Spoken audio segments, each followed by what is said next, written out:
আসসালামু আলাইকুম। আমি এখানে আজকে বাংলাদেশি রেস্টুরেন্ট স্টাইলে চিকেন ফ্রাই করতেছি। এখানে চিকেনগুলো ধুয়ে সামান্য পানি দিয়ে তার মধ্যে আমি পরিমাণ মতো লবণ আর দিয়ে দেবো হচ্ছে শুকনো মরিচের গুঁড়া। শুকনো মরিচের গুঁড়া এখানে হাফ চা চামচের মতো দিয়ে দিব।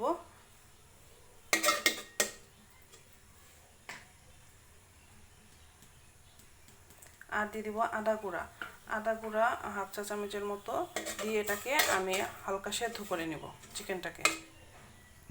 এখানে আমি 2 কাপ পরিমাণ ময়দা নিয়ে নিয়েছি আর দিয়ে দেবো সামান্য বেকিং সোডা। তারপরে হচ্ছে এখানে দেখতে পাচ্ছেন একটা চামচে ভরে ভরে একদম কর্নফ্লাওয়ার দিচ্ছি। আর এটা হচ্ছে আপনি যদি চা চামচ দিয়ে মেপে দেন তাহলে 10-12 চা চামচের মতো হবে আর কি কর্নফ্লাওয়ার।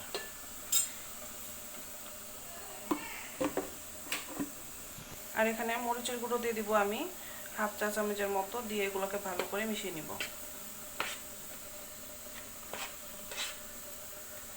এখানে আমি একটা বাটিতে হাফ কাপের মতো পানি নিয়ে নিয়েছি। আর আমি যে ময়দাটা, কর্নফ্লাওয়ার এবং বেকিং সোডা একসঙ্গে ভালো করে মিশিয়ে নিলাম, সেখান থেকে 4 টেবিল চা চামচের মতো আমি দিয়ে দিব। দিয়ে একটা ব্যাটার তৈরি করব।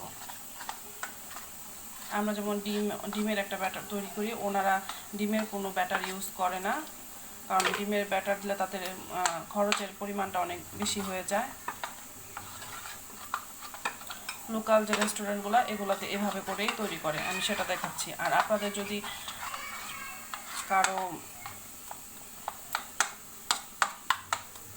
এই রেসিপিটা ভালো লাগে অবশ্যই আমাকে জানাবেন।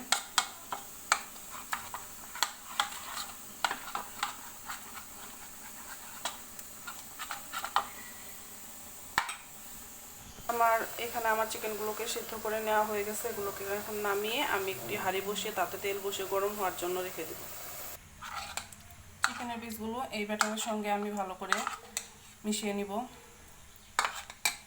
এটা আপনারা অল্প অল্প করে দিয়ে ভালো করে মিশিয়ে নেবেন।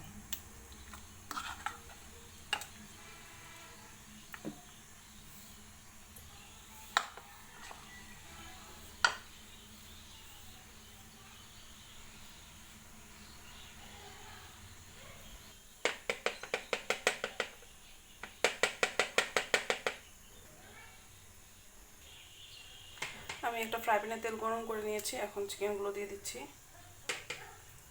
এই অবস্থায় চুলার আঁচটা কমে রাখতে হবে যাতে করে ভালো করে ফ্রাই হয় এবং ক্রিস্পি হয়। যদি চুলার আঁচটা বেশি থাকে তখন দেখা যাবে উপর থেকে পুড়ে গেছে, ভিতরে একদম ওইভাবে ক্রিস্পি হয়নি, ভালোভাবে টেস্ট হবে না। এই জন্য আপনাকে সবসময় খেয়াল রাখতে হবে এই পর্যায়ে চুলার আঁচ একদম লো করে দিবেন।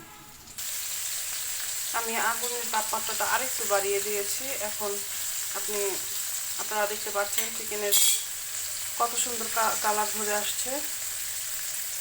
এভাবে করে আর 2 থেকে 3 মিনিটের মতো ভেজে নিলে আমার মনে হয় যে চিকেন ফ্রাইটা তৈরি হয়ে যাবে। একদম সিম্পল, একদম ইজি, একদম লো বাজেটে আপনারা এইভাবে করে বাসায় অল্প কিছু উপকরণ দিয়ে তৈরি করে নিতে পারবেন আমাদের বাংলাদেশি রেস্টুরেন্ট স্টাইলে চিকেন ফ্রাই। চিকেন ফ্রাইগুলোই ভাজা হয়ে গেছে, এখন আমি উঠিয়ে নিচ্ছি।